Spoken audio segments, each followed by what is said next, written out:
Entrevistas com os candidatos a prefeito de Campos é um oferecimento. UENF, uma universidade a serviço da sociedade. Aqui é ciência. A SIC, a Associação Comercial e Industrial de Campos. Há 129 anos, comprometida com desenvolvimento econômico e social.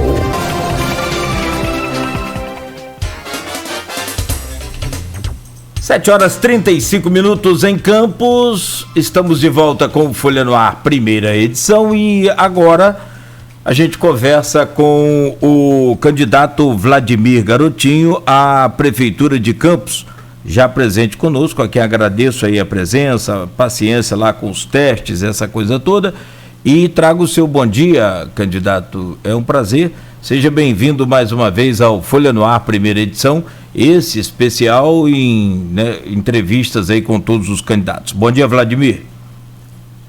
Bom dia, Cláudio, bom dia, Luísio, bom dia, Arnaldo, e principalmente bom dia a quem nos escuta em casa, seja através da internet ou do rádio, que a gente possa aqui ter um debate saudável e produtivo, pensando na nossa cidade.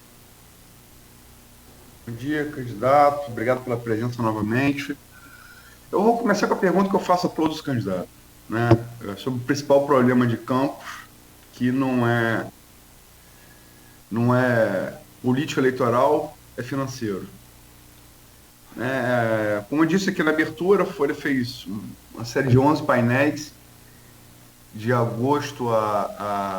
julho a setembro, antes de começar a campanha, com 34 especialistas da sociedade civil organizada, economistas, especialistas em finanças, gestores universitários, sindicalistas, empresários, antropologia, sociologia, porque tem a coisa humana também, social, né, ciência política. E, quer dizer, a questão é complexa, né, tem muitas variantes, mas a questão central, eu penso que pode ser resumida da seguinte maneira. Campos tem um orçamento projetado por lei, o governo Rafael é obrigado a enviar, a previsão orçamentária, enviou de 1,7 bilhão para o ano que vem, 2021, para o município. Dentro dessa série de painéis, o economista Alcimar Chagas, professor da UENF, que é estudioso dos números da economia de Campos e da região, projetou em 1,5 esse orçamento. E outro economista, o professor Roberto Rosendo, diretor da UF Campos, classificou essa projeção de 1,5 de otimista, dizendo que por conta da crise nacional que se espera, advindo da pandemia da Covid, que se espera chegar com força no ano que vem, quando você parar de pagar auxílio emergencial, os empréstimos das pequenas e microempresas vão voltar e vão ter que ser pagos, as empresas vão fechar. O desemprego já está aumentando, então se pode afetar, ele fala que podia ser menos, até do que 1,5. Mas vamos lá, 1,7, 1,5. Tem uma previsão de gasto aí, no total, chega a quase 2 bilhões e 1,1 bilhão desses quase 2 bilhões só com folha de pagamento do servidor. A pergunta é como fechar essa conta. Aloysio, primeiro eu queria te dizer que eu acompanhei todos os painéis, eu li todos os painéis, a gente sabe que a situação ela é complexa, não vou vender ilusão e nem vou fazer promessa impossível, mas a gente também é otimista. Por que eu digo que a gente é otimista? A realidade que o Brasil enfrenta hoje, do pós-pandemia, ainda estamos na pandemia, mas muito brevemente estaremos aí entrando no pós-pandemia, porque esperamos todos ter uma vacina já no final do ano. Eu estou em Brasília, né? Parei agora um pouco mais as atividades parlamentares para me dedicar um pouco à campanha, mas eu estou em Brasília. O que se discute muito em Brasília não é a interrupção, por exemplo, do auxílio emergencial.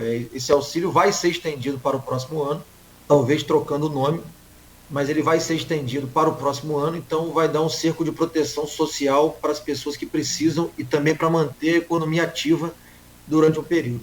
Várias outras medidas a nível federal que estão vigentes hoje na pandemia, está se tendo uma discussão muito grande para que elas se ampliem pelo menos até o primeiro semestre do próximo ano. Tá? Isso não está sendo divulgado ainda, porque a gente agora no final do ano vai votar o orçamento para o próximo ano, mas está tendo uma discussão muito grande dentro do Congresso Nacional para que várias medidas possam se ampliar um pouco devido à condição sanitária que o Brasil enfrenta hoje. Voltando um pouco para Campos. Folha de pagamento, Luiz, é folha de pagamento. Um governo sério, né, eu acho que uma pessoa séria, ela tem que honrar os seus compromissos. Então, a folha de pagamento ela é a folha. Obviamente que dentro da folha existem maneiras de redução de custos nela, como, por exemplo, a gente tem no nosso plano de governo, que nós vamos estabelecer um número mínimo, né, de servidores concursados para cargos comissionados de forma estratégica, para que eles tenham a valorização que merecem, o reconhecimento que merecem, e também que fique a memória da administração, porque é importante que um governo vai passar, outros governos virão, e que tenha setores chaves estratégicos da prefeitura, cargos ocupados por pessoas concursadas, e tem muita gente boa concursada, tá? Muita gente boa mesmo. Eu me reuni, por exemplo, com um grupo de assessores técnicos concursados, ainda no governo Rosinha, muita gente qualificada, muita mão de obra qualificada, que vão, inclusive, ajudar no aumento de receita do município. E aí eu entro, porque as pessoas falam muito das despesas, mas a gente tem que falar das novas possibilidades de receita. Campos tem um problema, né, de regularização fundiária muito grande. É enorme esse problema. E numa conversa com os assessores técnicos que eu tive, nós vamos criar, por lei municipal ou por decreto, mas eu acho que por lei é melhor que se faça, porque dá mais segurança também, uma gratificação por produtividade para os assessores técnicos. Então, a gente vai poder colocá-los em campo efetivamente para fazer a questão da regularização fundiária, para poder gerar receita de IPTU, receita de ITBI, e as pessoas vão ter as suas propriedades regularizadas com documento, com título de propriedade e com escritura. Então, isso é uma forma de aumentar a receita. Então, quando eu digo que eu sou otimista, é porque eu conheço e eu estudei muito, junto com um grupo de pessoas, as potencialidades que Campos tem. A gente acredita que Campos tem jeito, a gente conseguiu reunir muitos técnicos para poder avaliar. Muitas universidades participaram da elaboração do plano de governo, não a universidade em si, mas pessoas que fazem parte das universidades participaram da elaboração do nosso plano de governo. E eu posso aqui citar vários outros exemplos, como, por exemplo, Campos tem uma das maiores bacias leiteiras do interior do estado do Rio de Janeiro e nós não temos aqui uma cooperativa. O nosso leite vai quase todo para Macuco. Eu tenho na minha chapa o vice-prefeito Frederico Paes, que fez uma cooperativa de sucesso com a cana-de-açúcar e mostra que é possível fazer também na questão do leite, que a gente vai poder aumentar a receita, vai poder gerar emprego, vai poder fazer a economia voltar a circular. Então, jeito tem, Luiz. Não vai ser fácil, não pense que será fácil, será um trabalho duro, árduo, mas a gente tem certeza que dá para botar no lugar, dá para botar essa cidade para funcionar de novo. Vladimir, quando você fala em questão de redução da máquina pública, muitas vezes, até se for o Ricardo, acho não, tenho certeza, foi o Ricardo André que falou sobre isso aqui no programa, em uma entrevista, em que se fala de reduzir a máquina pública, mas não se pensa na consequência que é diminuir a questão do serviço. Como equilibrar isso? Diminuir a máquina para que tenha uma economia na questão das despesas sem afetar o serviço à população? Eu acho que eu já disse isso aqui numa outra entrevista, Arnaldo. Existe muita sobreposição de serviço em várias secretarias, tá? Existem mesmo.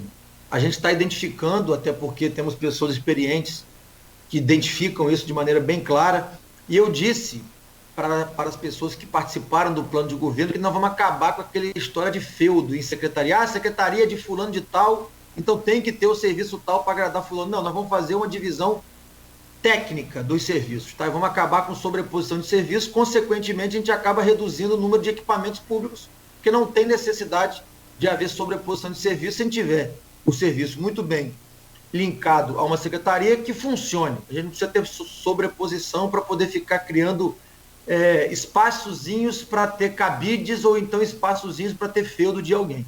Nós vamos criar, e é importante que se diga isso, um critério para nomeação, um critério técnico para nomeação, tá? Isso já existe, por exemplo, a nível federal. Eu acho que no estado do Rio foi criado agora, após esse escândalo que deu aí com vários secretários, foi criado um critério técnico para nomeação agora. Então, as pessoas que assumirão as secretarias, eu não tenho compromisso ainda firmado com nenhuma pessoa para assumir secretaria, mas os critérios para assumir secretaria serão de pessoas que com conhecimento da área e com vontade de trabalhar. Vladimir, a gente estava falando aqui no intervalo, e você estava fazendo até alguns questionamentos, de alguns números, sinta à vontade para reproduzi-los publicamente. Sobre o artigo de Ricardo André, pegou os dados, né, disponíveis do município disponíveis de portal Transparência, fez uns cálculos e estimou que o próximo prefeito assume, quem quer que seja ele, você ou qualquer outro, né, assume 1º de janeiro com a dívida, um passivo projetado de 17 milhões, o déficit de 17 milhões mês, né, e 200 milhões no primeiro ano, 2021. Você leu, a gente estava conversando com você leu, o que você pensa do que o Ricardo colocou e como fazer para superar também, como fazer para fechar essa conta também? Não, na verdade não foi um questionamento, foi uma dúvida realmente, porque ao ler os números que o Ricardo André colocou, que é um excelente jornalista, não estou dizendo que ele esteja equivocado, mas a gente tem que saber qual é o parâmetro que foi usado. Porque, por exemplo, ele colocou rede de hospitais contratualizados, 220 milhões. Esse número não é real com o que é pago, ou que teria que ser pago, porque, na verdade, a prefeitura está sem fazer repasse aos hospitais contratualizados de forma espontânea há 14 meses, então esse número ele não condiz com a realidade. Por exemplo, aqui também ele colocou transporte de alunos, 8 milhões e 300 mil reais. Esse não é o valor executado no último ano. Talvez ele tenha pego os valores contratados, mas nem sempre os valores contratados são os executados, né? Então, eu divido um pouco do número que está aqui, porque não foi efetivamente o número executado no último ano. Tá? Então, a gente tem que pegar como parâmetro o que foi executado, para saber, olha, se foi executado X, muito provavelmente é o mesmo X que precise ou não, a gente tem que saber qual é o parâmetro que ele usou. Então, eu acho que ele deve ter pego aqui os valores possivelmente contratados para serviço e não executado. Por exemplo, também, outro exemplo, ele coloca aqui, limpeza pública, 73 milhões. Esse valor é o valor contratado, não é o valor executado. O que a gente ouve, inclusive de pessoas que trabalham na empresa de limpeza pública de Campos, é que só é pago, na Vital, só é pago à empresa o que é arrecadado de taxa de coleta de lixo. Todo mês a prefeitura quebra a fatura e só paga uma parte, está gerando uma dívida imensa com a empresa de coleta de lixo. Então, assim, com todo respeito ao jornalista Ricardo André, que é, como disse, um excelente jornalista, eu só precisava saber qual é o parâmetro que ele usou, se é o parâmetro do executado ou do contratado. Muito provavelmente o que está aqui é do valor contratado e não do executado. Sim, mas como é uma projeção pro próximo ano, não estaria em tese também correto fazer isso, né? Mas enfim. Eu posso discordar do valor contratado, inclusive, porque se está contratado 8.300 de transporte de aluno e é executado 5,5, eu vou partir que só precisa de 5,5, em tese, né? E segundo seus cálculos, então, esse déficit existe, ele seria de quanto? Existe, mas ele é menor. Eu não parei para fazer essa conta. Posso até fazer aqui durante o próximo intervalo e te passar uma média do que eu acho que possa ser. Mas eu acho que o orçamento do próximo ano, sendo ele 1.700, como está previsto, ele vai ter um pequeno déficit, sim, mas a gente vai ter que, durante o ano, arrumar, primeiro, recurso novo, que é possível arrumar, tem muito dinheiro disponível no mercado, no governo federal, no governo estadual. Eu já tenho compromissos assumidos de vários deputados e vários senadores, pelo menos 2 senadores, tanto o Romário quanto o Haroldo de Oliveira, de mandar recurso para cá ano que vem. Eu ainda serei, né, até o final do ano, dezembro, deputado. Então, as minhas emendas impositivas, eu mandarei 100% para cá, para Campos. Então, é possível que a gente não tenha déficit ano que vem se manter o orçamento de 1.700. Mas as emendas que estão prometidas, tanto no orçamento da União, como a emenda de parlamentares, é possível que não tenhamos déficit no próximo ano. Tá? Então, eu falo aqui com otimismo por tudo que eu construí em Brasília, por todas as portas que eu abri em Brasília, que é possível que não tenhamos déficit orçamentário no próximo ano. Muito se fala nessa questão de dinheiro novo, Vladimir. Você usou essa expressão, o Roberto Henrique usou aqui também, que me lembro aqui agora nesse painel. Agora, para exemplificar Que dinheiro novo é esse e como distinguir isso de não ser novos empréstimos que possam comprometer receitas futuras do município? Não, dinheiro novo é emenda parlamentar, dinheiro novo é emenda de senadores da República, dinheiro novo é derivado de projetos que nós apresentamos em ministérios e que o dinheiro vem derivado do projeto. Dinheiro novo, por exemplo, é emenda ao orçamento da União. Eu tive há pouco tempo com o senador Bittar, que é o relator do orçamento da União deste ano, junto com o Domingos Neto, que é um deputado federal do meu partido, que foi o relator no ano passado. E eu tenho um compromisso, né, do meu partido, do PSD, de colocar emendas ao orçamento da União, uma conta, vamos dizer assim, partidária, né, de ajudar um possível prefeito do partido que tem uma vontade de transformar essa cidade e colocar recursos no orçamento da União para o próximo ano em áreas específicas, como saúde, como educação e como assistência social. Por isso que eu digo que existe dinheiro novo. Não tem nada a ver com empréstimo, é dinheiro novo mesmo, tá? Para poder incrementar o orçamento do município. E aí a gente tem uma previsão, pelo dinheiro novo que nós vamos arrecadar, de não ter déficit no próximo ano. É importante, Luiz, falar de receita, mas também falar de despesa. É óbvio que tem que apertar o cinto, né? Mas apertar o cinto não necessariamente significa tirar de quem precisa. Tá? Uma crítica contundente que eu faço ao governo Rafael é que ele não tinha justificativa plausível, por exemplo, para fechar o restaurante popular. Não tinha. O preço que se pagava pelo restaurante, ele é muito pequeno e muito baixo, perto do bem social que ele causa, para que servir ali cerca de 2.000 refeições por dia. Basta ver a quantidade de pessoas morando na rua, passando fome que a cidade tem hoje, e basta ver o trabalho social que as freiras perto ali do Jardim São Benedito fazem, que é tanta gente procurando um prato de comida que tem dia que fecha a rua. Então, assim, não é, apertar o cinto não é tirar de quem precisa. Apertar o cinto é acabar com um bueiro. E aí não é nem ralo, não, é bueiro. Porque a saúde de Campos gasta uma fortuna por ano, dado oficial é 857 milhões no último ano, para não ter saúde, para os hospitais estarem caindo aos pedaços, para as UBS estarem fechadas. Então, assim, se tapar os bueiros, fizer um aperto de cinto correto na estrutura da prefeitura, acabar com sobreposição de serviço, dá para a gente ter uma cidade muito melhor. Conseguindo recurso novo, eu tenho esperança e confiança que não teremos déficit no próximo ano. Admir, você falou em tapar bueiro, Arnaldo fez a pergunta relativa à possibilidade de empréstimo, você respondeu, também falou dos empréstimos. Deixa eu fazer a pergunta aqui, do José Renato Duarte, feita no grupo de WhatsApp do programa. José Renato é servidor, né, municipal, de carreira, 30 anos, está perto de se aposentar, foi secretário municipal no governo Sérgio Mendes, foi secretário também de transporte cedido do Campos Fernando da Barra no governo Carlos Machado, que a Arnaldo citou aqui na abertura, é advogado, foi um dos entrevistados nos painéis da Folha, conhece profundamente a máquina pública, e ele faz aqui uma pergunta para você. O candidato Vladimir disse que 200 milhões de reais, 200 milhões de reais pagos de juros, eu acho que 200 mil, né?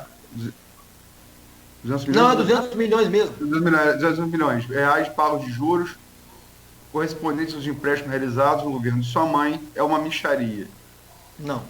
Então, calma aí. Deixa eu acabar a pergunta, por favor. Tudo bem. Por favor, deixa eu acabar a pergunta. Eu vou refazer. O candidato Vladimir diz que 200 milhões de reais pagos de juros correspondente aos empréstimos realizados no governo da mãe é uma mixaria. Então, pretende fazer novos empréstimos para reativar os programas sociais? Aloysio, vamos lá. Quem usou a expressão mixaria não fui eu, tá? Eu acho que foi Rafael tentando me contrapor, usou essa palavra que eu teria dito isso. Não foi isso que eu disse. O que eu disse é que a operação de crédito que foi feita no governo Rosinha representou apenas, e eu peço que as pessoas prestem atenção nisso, porque o prefeito diz sistematicamente que foi isso que inviabilizou o governo dele, e não foi. Representou apenas 3% de todo o orçamento que ele teve, de quase 7 bilhões e meio. Ele teve nos 4 anos um orçamento próximo a aproximado de 7,5 bi e representou apenas 3% do orçamento dele a operação de crédito que foi feita. Aloysio, eu não conheço nenhuma empresa e nenhuma pessoa que em determinado momento de dificuldade na vida não tenha recorrido à instituição financeira. Isso não existe. Não vamos viver no mundo da utopia para querer aqui fazer discurso político.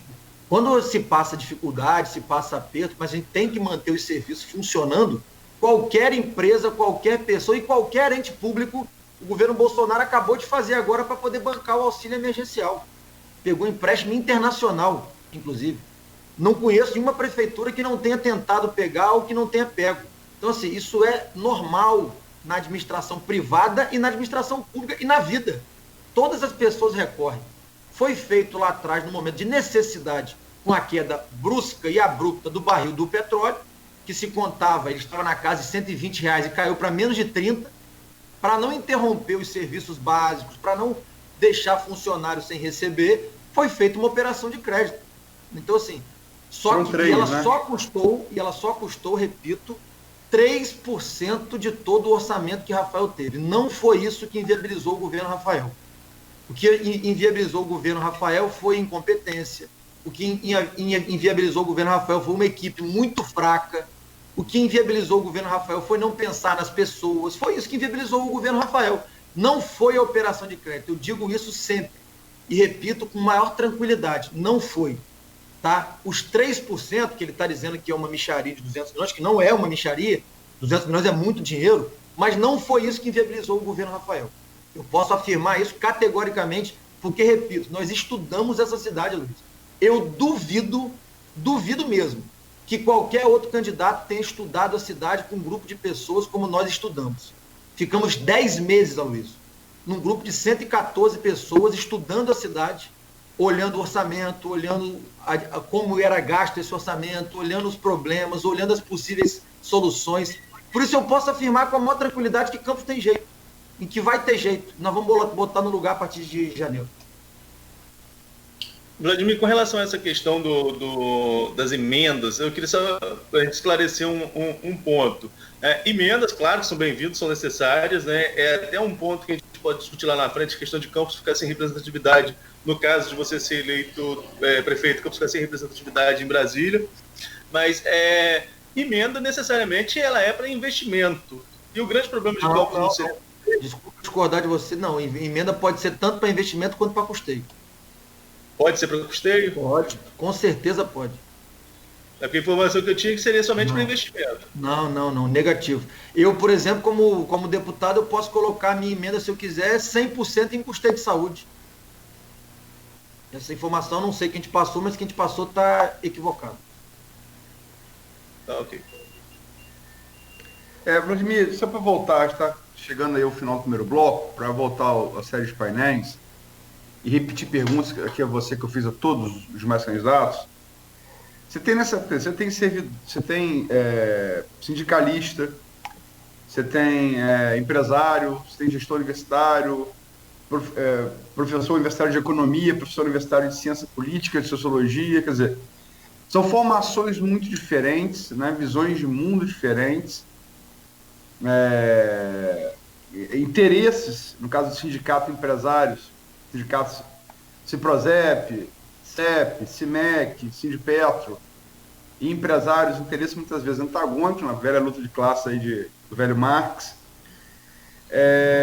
mas alguns pontos foram consensuais. 3 deles que eu vou citar para você aqui. Você, logicamente, que leu, você viu em todos os painéis. Quais sejam? A adoção integral do ponto eletrônico, né, para compras, que não precisa ir muito longe, aqui no município vizinho de Macaé, tem um exemplo. Você fala pregão. Perdão, pregão eletrônico, desculpa, pregão eletrônico, obrigado pela correção. Pregão eletrônico. Retomada da vocação que você se referiu aqui, citando seu vice, retomada da vocação agropecuária do município, abandonada, desde que começou a entrar o dinheiro dos royalties e das PEs, e que trouxe Campos até lá, desde o século XVII. E a terceira parceria com o polo universitário. O que você pode falar sobre essas 3 alternativas consensuais? Bom, respondendo a você de trás para frente, polo universitário. Nós temos o que eu chamo de banco de mentes na cidade, que pouquíssimas cidades, talvez do Brasil tenham, pela quantidade e qualidade das universidades que nós temos aqui. Eu tive, inclusive, foi uma iniciativa minha, eu liguei para o Jefferson, reitor do IFE, pedi a ele uma agenda com os reitores e diretores das universidades em Campos, já tive essa agenda também virtual com todos eles, foi uma iniciativa minha própria. Eu tive na elaboração do plano de governo pelo menos um representante de cada universidade participando na sua área afim. Na elaboração do plano de governo, posso citar aqui o Boinar, que é do IFE, da área de educação física, fazendo plano para o esporte. Posso citar o Cristiano, que é da UENF, na área de meio ambiente. Posso citar a Ludmila Mata, na área da educação. Enfim, vários. Todas as universidades tiveram um representante da universidade na elaboração do plano de governo. Nós queremos, sim, a parceria com as universidades, porque nós entendemos que muitas das possíveis soluções para os nossos problemas já estão dentro da universidade, né? Pessoas que estudaram, pessoas que pesquisaram, que é muito importante, usaram a tecnologia, usaram a ciência para desenvolver formas de solucionar problemas. Então, a gente acredita muito nisso. Nós vamos ter uma parceria, se Deus permitir, o povo assim entender que a gente seja eleito, uma parceria constante com as universidades. Sobre a vocação agropecuária da nossa cidade, é o futuro. A gente tem que entender isso de uma vez por todas, e Campos vai ter, talvez, uma oportunidade única de ter um vice-prefeito que é do ramo. Ele é engenheiro agrônomo, ele é do ramo do agronegócio, ele é do ramo da agricultura, da pecuária, e está muito motivado. Quem conhece o Frederico sabe que ele é um gestor de sucesso na Coagro, é um gestor de sucesso no hospital também dos plantadores de cana, e está muito animado. As pessoas mais próximas deles que conversam comigo dizem que ele não está só animado, que ele está feliz com a oportunidade que a gente está tendo hoje de mudar a história do nosso município e retomar a vocação que ela tem, por natureza que ela tem, e acho que a gente vai conseguir. Tá? Ele tem feito reuniões já com o segmento, ele tem conversado, por exemplo, com a OCB, que é a Associação de Cooperativas do Brasil, já na busca de novos modelos de cooperativismo para poder trazer para Campos, assim como deu certo na Coagro, pode dar certo também em outras áreas. E aí eu posso falar aqui uma questão que é privada dele, mas que é uma boa notícia para Campos. A usina Paraíso, em Tocos, vai reabrir para moagem teste ano que vem, vai gerar muitos empregos. Já no ano que vem, a partir de 2022, na moagem já sem ser mais teste, na moagem definitiva, deve gerar a Paraíso cerca de 2.000 empregos na Baixada Campista. Uma coisa que é da iniciativa privada, né, vamos dizer assim, mas é o Frederico que está à frente. Além da usina Sapucaí, que hoje já gera 3.000 empregos, vai ter a usina Paraíso em Tocos também gerando mais 2.000 empregos. Então, terão 5.000 empregos apenas no setor da cana, movimentando a economia, gerando receita, enfim, fazendo a circulação do dinheiro aumentar. Eu acredito muito, tá, no potencial agropecuário da nossa região. Inclusive, eu tenho o projeto de lei da alteração da classificação climática, que, infelizmente, devido à pandemia, as comissões foram suspensas. Todas as comissões da Câmara e do Congresso foram suspensas, a não ser a comissão do coronavírus, que está ativa. Fora isso, todas as outras foram suspensas. Então, a minha comissão do semiárido, que a gente criou uma comissão especial para ela. 2 minutos, candidato. Oi? 2 minutos. Tá, eu não tive a oportunidade de conseguir transformar isso em realidade ainda por conta da pandemia, devido à comissão ter sido suspensa, mas eu tenho esperança que assim que a pandemia passar, a presidente dessa comissão é a minha irmã, a deputada Clarissa Garotinho, e o relator, o deputado Felício, aqui de Macaé, tem relação com a região também, que a gente possa aprovar esse projeto, que aí sim, aí a nossa região, não só a Câmara, da região inteira, vai poder deslanchar, porque vai ter recurso muito barato disponível para poder pegar e investir na produção. E pregão eletrônico? Pregão eletrônico. É fundamental, Luiz. Inclusive, hoje já é obrigatório com verba federal. Tá? Toda a licitação de verba federal ele é obrigatório. Em Campos também a gente tem vontade de fazer, só que a gente tem que tomar muito cuidado, Luiz, e aí eu falo aqui sem nenhuma preocupação, é porque isso pode afetar diretamente o mercado local. A gente precisa, antes de fazer de pronto, a gente dá oportunidade do mercado local se preparar para isso, porque senão existem empresas já especializadas em pregão eletrônico Brasil afora, que podem tomar o lugar das empresas aqui, e aí a gente pode cair naquele problema do dinheiro parar de circular na cidade. Mas é importante, a gente quer sim implementar o pregão eletrônico. Muito bem, 8 horas e 5 minutos. Muito obrigado ao candidato Vladimir por esse primeiro bloco. Vamos ao intervalo. A Luiz e Arnaldo, e a você que nos acompanha também, o Folha no Ar, primeira edição, nesta série de entrevistas com os candidatos à Prefeitura de Campos. Voltamos já no oferecimento dos laboratórios Plínio Bacelar e Clínica Proteus. Entrevista